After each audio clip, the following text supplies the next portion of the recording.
Flashlight Kitchen. In my prior video, I showed you how to make my magic dough. Today, I'm going to make pizza by using my magic dough. If you're interested in the recipe, I put the link down below. I like pizza with lots of toppings, but you can choose as many toppings as you like.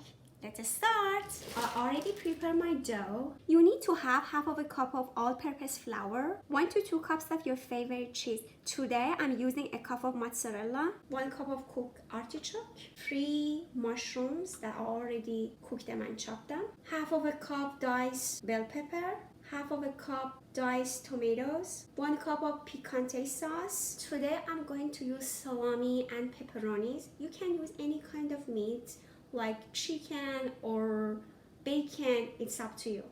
I'm going to put some flour on the surface so I can work my dough easily. Get the dough out.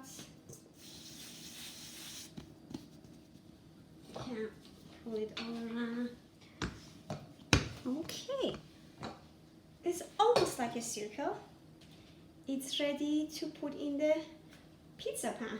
I already greased my pizza pan, because you have to grease it. You don't want your pizza to start in the pan. My pizza pan is a little bit smaller for that amount of dough, but don't worry, there is no rule how you put your pizza dough in the pan. The main thing you want to have it is spreadly. At the corner, you want to have a thicker corner, because if you have a thicker corner, it's going to help you to hold the sauce and cheese inside. One thing that I like about pizza, that there isn't any specific ingredients. You can use your leftover in the fridge, like, I don't know, chicken barbecue or fried chicken, and use it as a topping. I myself like lots of vegetable in my pizza, but if you don't like vegetable, you don't need to add vegetable. I'm going to use the fork. Just make some small, tiny holes. It helps your dough not to be soggy. Okay, now the dough is ready. I'm going to spread my picante sauce. As I said, one thing that I like about making pizza, that there is no rule. I'm using picante sauce because I had some leftover, but you can use marinara sauce, you can use barbecue sauce or pesto. You need to add enough sauce that just to get the flavor, because if you add too much sauce, you're gonna end up with a soggy pizza. Now I'm spreading cheese. I like to add just a little bit cheese and I save the rest for the end. But if you prefer to add all your cheese now, you can add it now. Now I'm adding my artichoke. My artichoke is already cooked and I slice it. If you don't like it, you can skip it.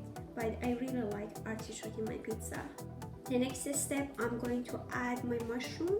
You don't want to overdo with lots of vegetable, because this vegetable causes your pizza to be soggy. Now I'm going to add my bell pepper. The last vegetable is tomatoes. Okay, I'm done with my vegetable. Now I'm going to add my meat. Now I'm done with the meat. I'm going to add my cheese. I like to add my cheese at the end because I don't want my topping to be burned. Ta-da! Our pizza is ready.